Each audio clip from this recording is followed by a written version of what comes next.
How dare you? You're coming in the dungeon. Well, okay.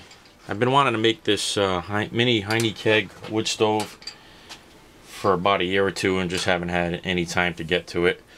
So I've had some time and thought I would put one together that was geared once again for more of a backpacking version than something that you'd use in a cabin or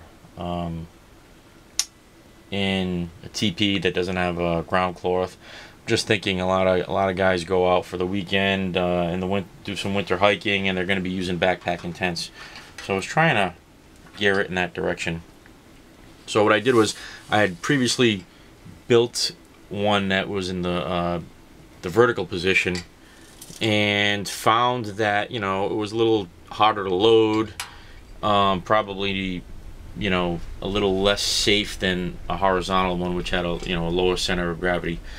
So to make a long story short, had some guys at work collect some mini kegs for me, and decided to start with the I use a safety lid to kind of cut out the front of the mini keg here, and immediately started to put some rivets in with some T-nuts and some threaded rod, and again using the steel rivets, of course. Decided to add these small nuts to the base just for a little more heat dispersion as well as traction, perhaps if it was on the ground or on snow, where you could actually, you know, get some more venting under here. You know, you wouldn't be melting as much snow. If you actually did use it in a tent, you could use maybe like a cottle bottle coaster. Just cut out the bottom of the cottle bottles and make a little coaster to have a little more heat dispersion.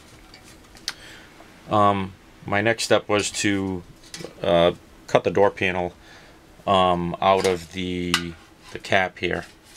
So cut out the door panel, bought a small kind of like a piano hinge, cut that to fit the door. Got myself a little J-bolt here with some nuts and washers to form a locking mechanism here. Added a small piece of steel that I used some tin snips to kind of cut the circular design. Put a little tab here with the handle with some Kevlar thread so that you could adjust your airflow in the stove. It seems to be working well. I riveted the front portion of the keg back on again. I had an option to maybe press the front of the mini keg and see if I could flatten out the surface. I just think that it's a good idea if you're actually gonna use, you know, the wood to heat a tent or some other enclosure, that it would be prudent to heat some water, which of course is the fastest way to heat a body, is to introduce hot fluids. So just riveted on the top of a soup can lid with some fixtures that I found in the hardware department at Lowe's, where the locks are. And I cut a panel out of the back of the mini keg and kind of made an insert out of a Sapporo can. So I just cut out a portion of the Sapporo can and flared out the ends, and you'll be able to see that on the inside. I kind of flared out the ends, put some rivets in, and now I have a quick disconnect for the Sapporo can flue that's going to be made, and it's a pretty tight fit, as you can see. I'm trying to go with the best of both worlds and make this light, but I also don't want to have issues with it in the winter when, you know, my dexterity is down and you may be cold, you may be in the mountains. So I added this portion of a hasp just to kind of use, if I needed to move the stove in an emergency from the tent, I could put a beaner on there, kind of carry it off, using this piece here, and I can even add a beaner on this side and this side and just carry it out of the tent if necessary. You can also use this to attach it to the back of your pack. And all of these items, the legs and the chimney to be, which is going to consist mostly of a couple of Sapporo cans, a couple of Cottle bottles that are used after the Sapporo cans, after the heat dissipates. There'll be, you don't need to use steel all the way up, you can use the aluminum, it's a lot lighter.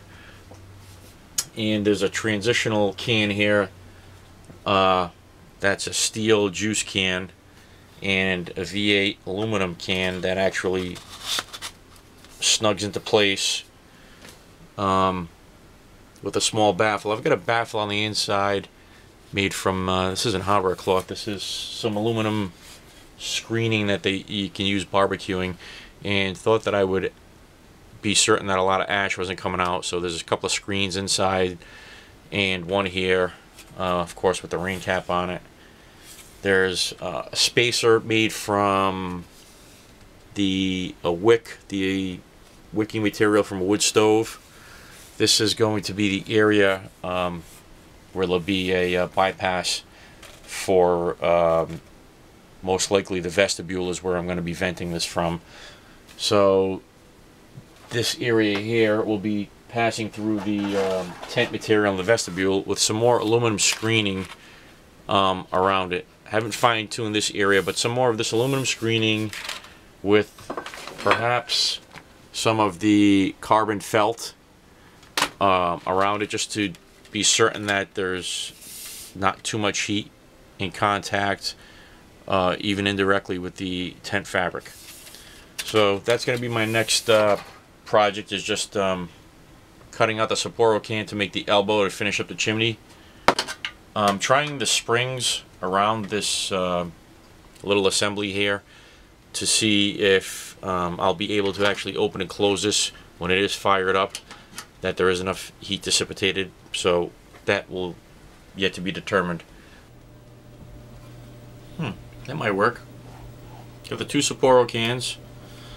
Had to cut a significant portion off of this one so that it would be thin enough to fit into this one, and I had to take advantage of the taper. I thought I might be able to just use a can and get a seal that way, but it didn't happen.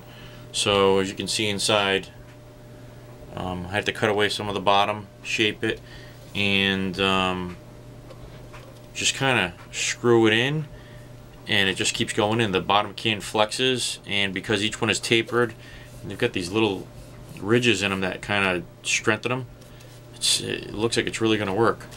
So that's going to be the T in the coming off of the stove. And if you have it in the vestibule and you need an extension, you can take the one off the top and use it this way until you get out of the vestibule, and then run the rest of the chimney up. I think it's going to work. You can actually carry this with the two pieces removed and put your Cottle bottle portions inside for storage in the mini keg. But if you take your time, you can get such a tight seal, and partially because of the flaring of both cans, you can get this pretty darn tight, and I don't think there'll be much leakage to speak of. I think that the draft will take most of it out. I mean, it's very tight. Take a close look there. Seal is very tight. So, can't wait to burn this.